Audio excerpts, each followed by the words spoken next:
Hi guys, मैं हूँ Abiha इंतखाब। Abiha classes सफलता की सोच में आपका स्वागत है। तो जैसे कि आप यहाँ पे लिखा हुआ देख ही रहे हैं कि गांधी युग का भारत छोड़ो आंदोलन यहाँ पे स्टार्ट करवाया जाएगा। तो बिल्कुल सही, यहाँ पे मैं भारत छोड़ो आंदोलन ही पढ़ाऊंगी। और इससे पहले मैं गांधी युग में चंपारण, मिल मजदूर आंदोलन और खिलाफत आंदोलन, असहयोग आंदोलन और तीनों गोल में सम्मेलन, गांधी इरविन समझौता, ये सब का सब और पूना पैक्ट मैं पढ़ा चुकी हूँ। अब सिर्फ लास्ट कड़ी बची है भारत छोड़ो आंदोलन। ठीक है, तो आज मैं इसको कंप्लीट करा दूंगी तो आपका ये पूरा का पूरा गांधी युग समाप्त हो जाएगा। तो मैं लास्ट का आज मैं भारत छोड़ो आंदोलन स्टार्ट करने वाली हूँ। या ये सारे के सारे मैं काफी अच्छे से इसको मैंने पढ़ाए हैं, आपके शॉर्ट नोट्स के जरिए पढ़ा है। जितने इंपॉर्टेंट क्वेश्चंस हैं इससे बाहर कुछ भी नहीं आता। आप समझ जाइए कि मैंने बहुत रिसर्च करके इन लेक्चर्स को आपको पढ़ा, ये लेक्चर्स दिए मैंने, क्योंकि यूपीएससी की बुक्स जो इस पे मॉडर्न हिस्ट्री में आती है उसको भी मैंने पढ़ा, एनसीईआरटी पढ़ी, फिर मैंने ये नोट्स तैयार करके आपको जो मैंने लेक्चर में इस वीडियो में बताया। ठीक है, तो ये सारे के सारे वीडियो आपके लिए काफी हेल्पफुल है। चंपारण, मिल मजदूर आंदोलन, खिलाफत आंदोलन, असहयोग आंदोलन, एक साथ एक पैकेज में आपको इतना सब कुछ नहीं मिल पाएगा। कहीं कुछ मिलेगा, कहीं कुछ मिलेगा, लेकिन यहाँ पे मैंने पूरा का पूरा कंप्लीट करवाया। इन सारे वीडियो के लिंक मैं डिस्क्रिप्शन में डाल दूंगी ताकि आपको आसानी हो कि आप चंपारण से स्टार्ट करो तब आप भारत छोड़ो आंदोलन पे आओ। क्योंकि आपको जब पता रहता है ना कि इसके बाद ये आंदोलन, इसके बाद ये आंदोलन, तो कड़ी जुड़ने में काफी आसान रहता है। तो मैं जब भी कुछ स्टार्ट करती हूँ तो पूरी सीरीज, मतलब मैं सिर्फ नहीं करवाती, मैं अंत भी करवाती हूँ, समाप्त भी करवाती हूँ। क्योंकि शुरुआत तो बहुत से लोग कर लेते हैं पर समाप्ति तक पहुंचने में बहुत से लोग बीच से ही रास्ता छोड़ देते हैं। इसलिए मैंने चंपारण से स्टार्ट करवाया था। तो चंपारण, मिल मजदूर आंदोलन, खिलाफत आंदोलन, असहयोग आंदोलन, तीनों गोल मेज सम्मेलन, गांधी इरविन समझौता, पूना पैक्ट, जो जो गांधी युग में बहुत इंपॉर्टेंट है वो सारे के सारे मैंने कंप्लीट करा दिए। आज भारत छोड़ो आंदोलन भी पढ़ा दूंगी और गांधी युग आपका समाप्त हो जाएगा। तो भारत छोड़ो आंदोलन चलिए स्टार्ट करते हैं। इन सारे वीडियो के लिंक मैं डिस्क्रिप्शन में डाल दूंगी, आप वहां से इन वीडियो को देख सकते हैं, उस पर शॉर्ट नोट्स बना सकते हैं। ठीक है, जितने इंपॉर्टेंट पॉइंट्स हैं मैंने सब के सब ऐड किए हैं, इसमें कुछ ऐसा नहीं है जो मैंने छोड़ा। मैं कारण तक बताती हूँ कि कोई भी आंदोलन किस कारण से स्टार्ट होता है। ठीक, तो चलिए आज अपना लेक्चर स्टार्ट करते हैं। लेक्चर स्टार्ट करने से पहले अगर आप वीडियो पे नए हैं तो वीडियो को चैनल को सब्सक्राइब कर लीजिए, वीडियो को लाइक कर लीजिए और दोस्तों को शेयर कर दीजिए और कमेंट करके जो भी प्रॉब्लम है वो बताइए। चैनल को सब्सक्राइब जरूर कर लीजिए और नोटिफिकेशन बेल जरूर आप उसको प्रेस कर दीजिए ताकि कोई भी इंपॉर्टेंट वीडियोस आप तक सबसे पहले पहुंच जाए। ठीक है, तो चलिए भारत छोड़ो आंदोलन स्टार्ट करते हैं। भारत छोड़ो आंदोलन, ये जो भारत छोड़ो है ना, भारत छोड़ो, ये शब्द कहाँ से आया? बहुत से लोग आप में से कहोगे कि गांधी जी ने इस स्लोगन को दिया था। ये स्लोगन किसने दिया था? ये स्लोगन गांधी जी ने दिया था।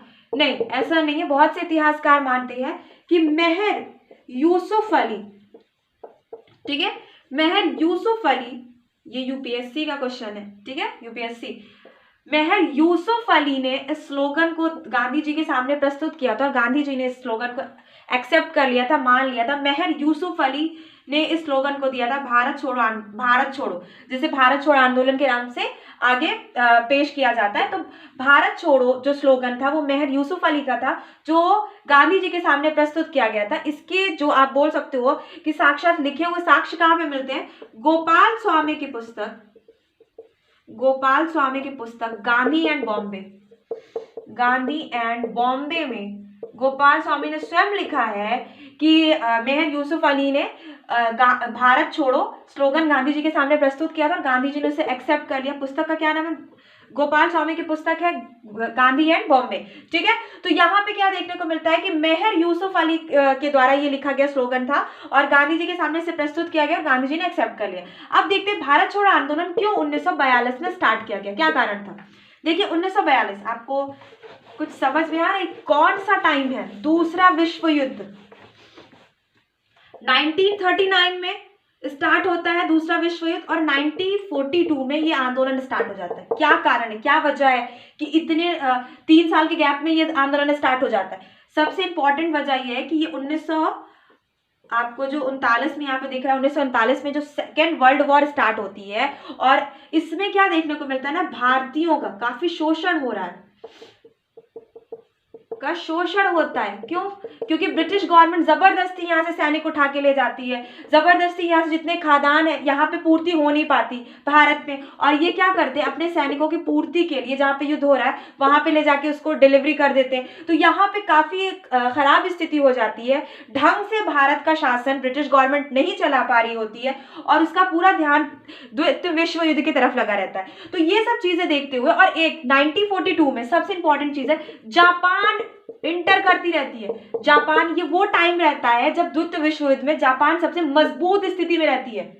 ये वही समय है जब जापान सबसे मजबूत स्थिति में रहती है, और इस कारण भारत को और ज्यादा जापान से भी खतरा लगने लगता है। जो भारत के कांग्रेस के लीडर्स या जो भी उस टाइम फ्रीडम फाइटर्स थे, उनको लगता था कहीं जापान भारत पे अधिकार न कर ले। इस कारण भी उन्होंने एक प्लान किया कि हमें क्या करना है, हमें खुद की सरकार चाहिए, हम ब्रिटिश गवर्नमेंट के अंडर में काम नहीं करेंगे, हम ब्रिटिश गवर्नमेंट बिल्कुल भी नहीं चाहिए, और अब ये डिक्लेयर कर दो आप, मतलब हर हाल में हमें क्या करना है, आंदोलन स्टार्ट करना। तो देखिए अवसर को, ये जो द्वितीय विश्व युद्ध का अवसर था उसको भुनाया गया 1942 में। 1939 का जो एक मौका था उसे 1942 में कैसे भुनाया गया, एक आंदोलन स्टार्ट करके, भारत छोड़ो आंदोलन। जैसे कि हमने देखा था प्रथम विश्व युद्ध जब समाप्त हुआ, 1919 में समाप्त हुआ, उसी टाइम एक गांधी जी ने मूवमेंट स्टार्ट कर दिया था, खिलाफत आंदोलन, और खिलाफत आंदोलन को बाद में चेंज करके असहयोग आंदोलन में परिवर्तित कर दिया गया था।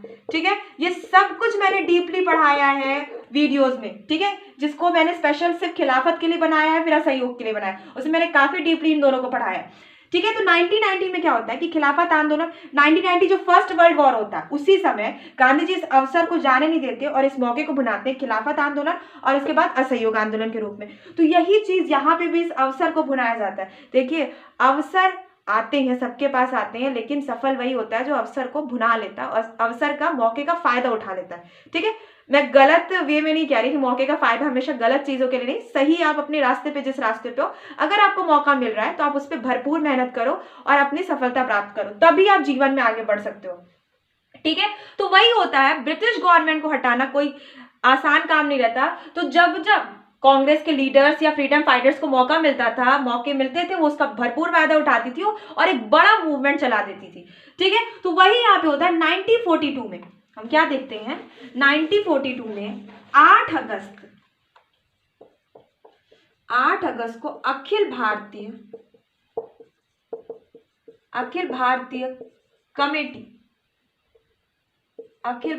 कमेटी एक मीटिंग करती है। ठीक है, मीटिंग करती है कहाँ, बॉम्बे में। ठीक है, बॉम्बे में एक मीटिंग करती है और वहां पे भारत छोड़ो प्रस्ताव पारित किया जाता है। ठीक है, भारत छोड़ो प्रस्ताव दिया जाता है, और इस प्रस्ताव की घोषणा में क्या रहता है, इस प्रस्ताव के घोषणा पत्र में क्या रहता है, घोषणा पत्र में रहता है, गांधी जी कहते हैं कि हम अब ब्रिटिश गवर्नमेंट के अंडर में नहीं रह सकते, जितनी भी हमें यातनाएं सहनी थी वो हम सह चुके, अब हमें एक अपनी स्वतंत्र सरकार चाहिए, एक स्वतंत्र देश हमारा होना चाहिए। तो ये सब चीजें इस प्रस्ताव में लिखी होती हैं। 8 अगस्त को ये मीटिंग होती है, इस मीटिंग में ये प्रस्ताव पारित होता है। 1942 में होता है ये सब कुछ। ठीक है, 1942 में भारत छोड़ो आंदोलन स्टार्ट होता है। तो वो कहते हैं कि 1942 के घोषणा पत्र में जो 8 अगस्त को मीटिंग होती है अखिल भारतीय कमेटी की, उसमें गांधी जी कहते हैं कि हम अब ब्रिटिश गवर्नमेंट के अंडर में काम नहीं कर सकते, हम एक जन संघर्ष स्टार्ट करेंगे। और वो जन संघर्ष क्या होता है, भारत छोड़ो आंदोलन। ठीक है, वो कौन सा जन संघर्ष होता है, जो गांधी जी कहते हैं भारत छोड़ो आंदोलन। लेकिन यहाँ पे बिल्कुल जैसे आप कह सकते हो, तुरंत ब्रिटिश गवर्नमेंट को पता चल जाता है कि एक बड़ा मूवमेंट कांग्रेस पार्टी स्टार्ट करने वाली है, अखिल भारतीय कमेटी स्टार्ट करने वाली है। और वो 9 अगस्त को कांग्रेस के बड़े बड़े लीडर, जिसमें गांधी जी, नेहरू जी, कांग्रेस के बड़े लीडर्स जितने भी रहते हैं, बड़े लीडर्स, उनको क्या करती है, गिरफ्तारी करवा लेती है, गिरफ्तार कर लेती है। ब्रिटिश हुकूमत क्या करती है, 9 अगस्त, 8 अगस्त को मीटिंग होती है और 9 अगस्त को ही आनंद फानन में जल्दी जल्दी जितने बड़े से बड़े लीडर्स थे, गांधी जी, नेहरू जी, इन सबको क्या कर लिया जाता है, जेल भेज दिया जाता है। और अब जो एक आंदोलन मूवमेंट स्टार्ट किया गया था सोच के, एक ही दिन बाद तुरंत सब जेल पहुंच गए। तो क्या होता है, 1942 में जो मूवमेंट स्टार्ट होता है, अब वो मूवमेंट अब तुम्हारे हवाले वतन साथियों वाला हाल रहता है ना, अब किस पे रहता है, जनता पे रहता है, भारत की जनता। और ये मूवमेंट एक ऐसा मूवमेंट रहता है जो बिना लीडर्स के स्टार्ट किया जाता है, क्योंकि सारे लीडर्स कहाँ है, सारे लीडर्स तो जेल में पहुंच गए। तो अब ये ऐसा मूवमेंट हो जाता है जो जनता खुद स्टार्ट करती है इसको। और यहाँ पे देखने को मिलता है कि ये जो 1857 की क्रांति होती है ना, बिल्कुल वही रूप देखने को मिलता है। अब जनता के अंदर एक एकदम उबाल आ चुका रहता है, चाहे छात्र हो, चाहे वकील हो, जितने भी मजदूर या नीचे लेवल के वर्ग थे, वो उच्च वर्ग और नौकरशाही को छोड़ के, उच्च वर्ग और नौकरशाही हम यहाँ पे देखते हैं। नौकरशाही जो उसके अधीन है, सरकार के अधीन कार्य कर रहे हैं, उनको गवर्नमेंट पैसा दे रही है, वो कैसे बगावत कर सकते हैं। तो नौकरशाही और उच्च वर्ग, इनको छोड़ के हमें क्या देखने को मिलता है, जितनी भी जनता है वो सब की सब इस मूवमेंट में जुड़ जाती है, भारत छोड़ो आंदोलन में। और वो क्या चाहती है कि अब हमारा देश क्या होना चाहिए, आजाद होना चाहिए। और ये मूवमेंट धीरे धीरे काफी बड़ा हो जाता है और इस मूवमेंट को ब्रिटिश हुकूमत बहुत कोशिश करती है कुचलने के लिए, दबाने के लिए। और वो इसमें हम क्या देखते हैं कि धीरे धीरे सफल भी हो जाती है। कुछ टाइम के बाद ये मूवमेंट एकदम फीका पड़ जाता है, लेकिन चिंगारी दिलों में जलती रहती है। और वो बस चिंगारी जहाँ पे रहती है ना, वहां पे आग लगने में देर नहीं लगती।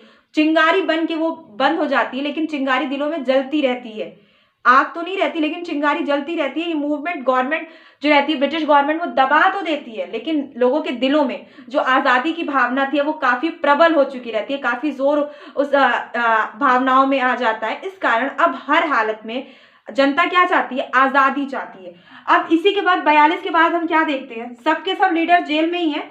42 के बाद 43 में क्या होता है,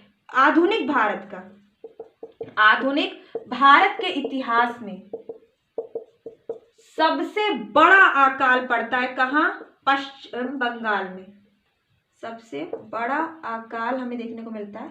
अकाल पश्चिम बंगाल या बंगाल ही सिर्फ कह सकते हो यहाँ पे, बंगाल, ठीक है। बंगाल में सबसे बड़ा अकाल पड़ता है 1943 में, जहां पे 30 लाख लोगों की मृत्यु होती है।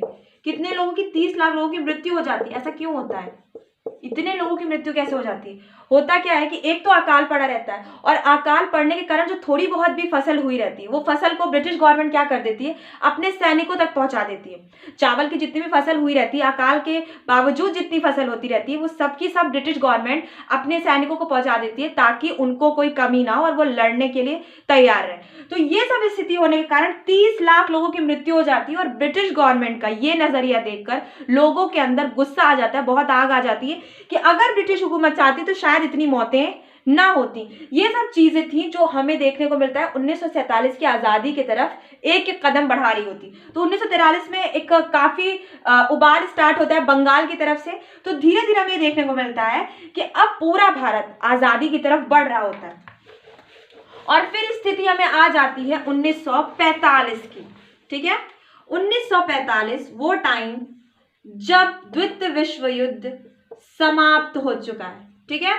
द्वितीय विश्व युद्ध क्या हो चुका है, समाप्त हो चुका है। द्वितीय विश्व युद्ध एकदम समाप्त हो चुका है। और यहाँ पे हमें क्या देखने को मिलता है, द्वितीय विश्व युद्ध के समाप्त हो जाने के बाद ब्रिटिश सरकार चेंज हो जाती है। ब्रिटिश सरकार कहाँ की, इंडिया की नहीं भैया, अपने ब्रिटिश जहां पे उनका शासन रहता है, ब्रिटिश गवर्नमेंट चेंज हो जाती है, बदल जाती है। ब्रिटिश गवर्नमेंट क्या हो जाती है, बदल जाती है।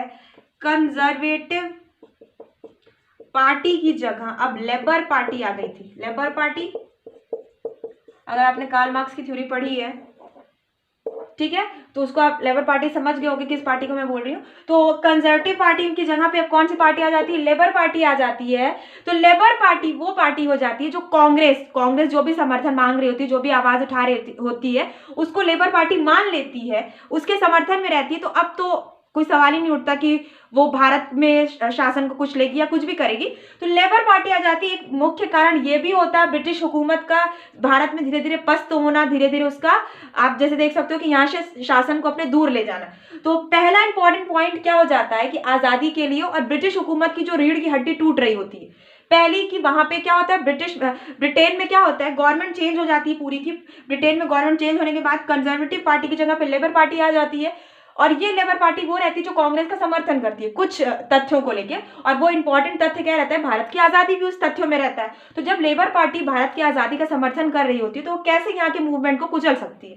ठीक है, ये एक बड़ा कारण हो जाता है। और दूसरा सबसे इंपॉर्टेंट कारण क्या हो जाता है, यहाँ पे हम देखते हैं कि 6 साल तक जो सैनिक, पूरा 1939 से युद्ध चला 1945 तक, तो पूरा 6 साल युद्ध चला ना, तो 6 साल तक जो सैनिक लड़ते रहे, खून खराबा, मतलब एकदम उनके हर टाइम वो मार धाड़, बेचारे आराम नहीं कर पा रहे थे, सुकून नहीं कर पा रहे थे। अब वो भारत के इस मूवमेंट को कुचलने के लिए बिल्कुल भी सहमत नहीं थे, वो कर ही नहीं पाते, ये इनके लिए काफी मुश्किल था। भारत का आंदोलन नहीं कुचल पा रहे थे, आंदोलन कुचलने में सक्षम नहीं थे,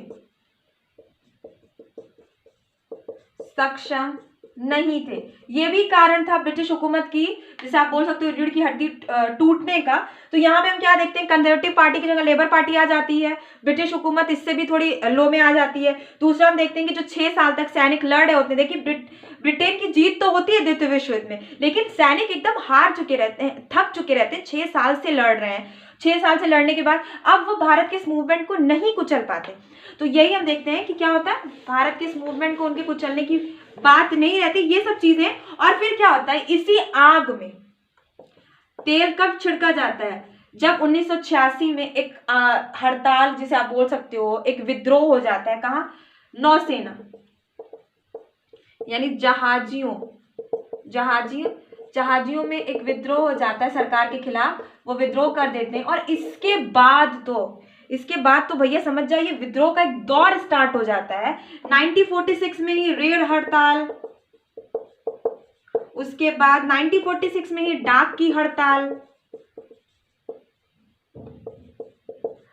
अब भारत में जो ब्रिटिश हुकूमत शासन कर रही थी उसको समझ में आ चुका था कि अब ये जनता रुकने वाली नहीं है, वो आज़ादी पा के रहेगी। और ऐसी जनता जिसके अंदर अब प्रबल इच्छा हो चुकी, भावना हो चुकी है कि हमें स्वतंत्रता चाहिए, उस पर शासन करना बहुत मुश्किल था। क्योंकि ये चीज़ वो 1942 के मूवमेंट को दबा के देख चुकी थी कि लगभग 10 लाख से ज़्यादा लोगों को वो घायल कर चुकी थी। 10 लाख में मरने वालों की भी संख्या थी, घायल लोगों की भी संख्या थी। इतना बड़ा क्षति होने के बाद भी लोग पीछे नहीं आ रहे थे। तो गवर्नमेंट के समझ में आ चुका था, ब्रिटिश हुकूमत जो भारत में शासन कर रही थी, कि अब भैया यहाँ पे संभल नहीं सकता। और लेबर पार्टी भी आ चुकी थी चेंज करके, तो वो अब ज्यादा मी मकेर नहीं चाहती थी। वो चाहती थी ठीक है, अगर भारत आजादी चाहता है तो हमें उससे कोई मतलब नहीं, आजाद हो जाओ, उसे कोई मतलब नहीं था। ठीक है, तो यहाँ पे 1946 में हड़ताल स्टार्ट हो जाती है। और अब यहाँ की जो हम देख सकते हैं कि गवर्नमेंट अब इंडियन लोगों को कंट्रोल नहीं कर पा रही थी, इस मूवमेंट को कुचल नहीं पा रही थी। और धीरे धीरे एक के बाद एक काफी, ये पूरा हड़तालों का दौर जिसे आप कह सकते हो, 1946 हड़तालों का दौर रहा था। हर जगह विद्रोह हो रहा था, हर तरफ हड़तालें हो रही थी। और फिर यही होता है कि 1946 में ही ब्रिटिश हुकूमत अपने हाथ खड़े कर देती है और एक कैबिनेट भारत भेजती है। भैया मुबारक हो, मुबारकबादी वाला ये कैबिनेट रहता है, एकदम खुशी वाला, साइमन कमीशन वाला नहीं, एकदम खुशी वाला ये कैबिनेट रहता है। भारत आता है और कहता है कि अब हमें आज़ाद होना ही होना है। तो ठीक है, आपकी जो भी तथ्य हैं, आप किस आधार पे आज़ादी चाहते हैं, आप इस कैबिनेट को बता दो, हम आपको आज़ाद कर देंगे। ये यहाँ पे समाप्त हो जाता है। और यही चीज़ हमें रिजल्ट 1947 में देखने को मिलता है, भारत की आज़ादी। ठीक है, तो 1946 का दौर काफी इंपॉर्टेंट है। हमने पूरा 1942 से स्टार्ट करवाया, 1942 से नहीं, मैंने तो पूरा 1939 का प्रोसेस आपको समझा दिया कि 1939 से कैसे द्वितीय विश्व युद्ध के बाद 1942 में जापान की क्या स्थिति होती है। जापान काफी मजबूत हो जाता है, तो इंडियन को डर लगने लगता है कहीं जापान हम पे अधिकार ना कर रहे। तो इस कारण भी क्या करते हैं, जितने भी कांग्रेस लीडर्स होते हैं, एक मूवमेंट स्टार्ट करने की सोचते हैं। और वही मूवमेंट 1942 में स्टार्ट होता है, भारत छोड़ो आंदोलन। 8 अगस्त को ये मूवमेंट के बारे में सोचा जाता है, मीटिंग होती है। और 9 अगस्त को ही पूरी की पूरी कांग्रेस के जितने कांग्रेस के बड़े से बड़े नेता रहते हैं वो जेल में डाल दिए जाते हैं। और 1942 को ही दोबारा कांग्रेस को क्या कर दिया जाता है, गैर कानूनी घोषित कर दिया जाता है। प्रथम बार कब किया जाता है, 1932 को, जब गांधी समझौते के बाद वाली स्थिति होती है।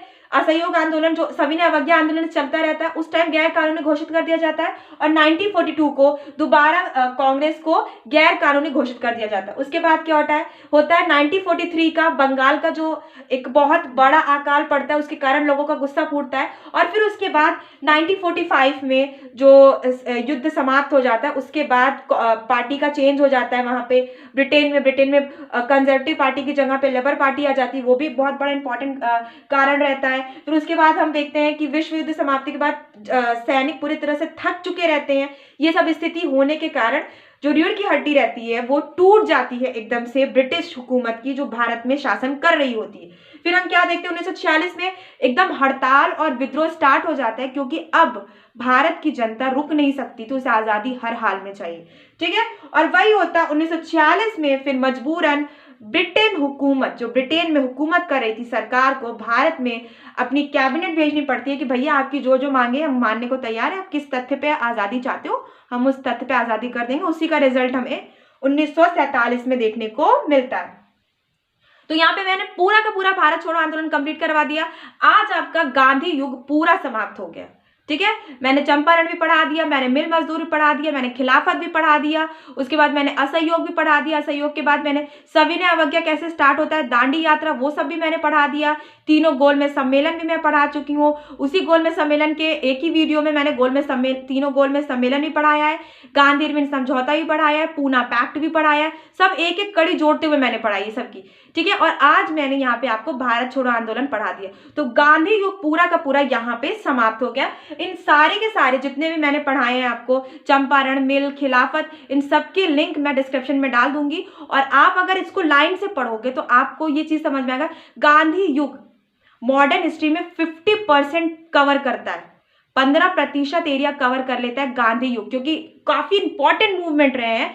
नेशनल मूवमेंट गांधी जी के टाइम में सबसे ज्यादा स्टार्ट किए गए हैं, जो हमें देखने को मिलते हैं 1857 की क्रांति की बात की जो हम बात करते हैं। ठीक है, तो गांधी जी के टाइम में काफी सारे इंपॉर्टेंट मूवमेंट चले हैं जो गांधी जी द्वारा ही चलाए गए नेतृत्व में। तो यहाँ पे आपका 15% हिस्सा आधुनिक भारत के इतिहास का कवर हो जाता है। तो आप इन सारे वीडियो को देखोगे, आपके कॉम्पिटिटिव एग्जाम में काफी हेल्पफुल होंगे। तो आज का वीडियो बस इतना ही। Thank you.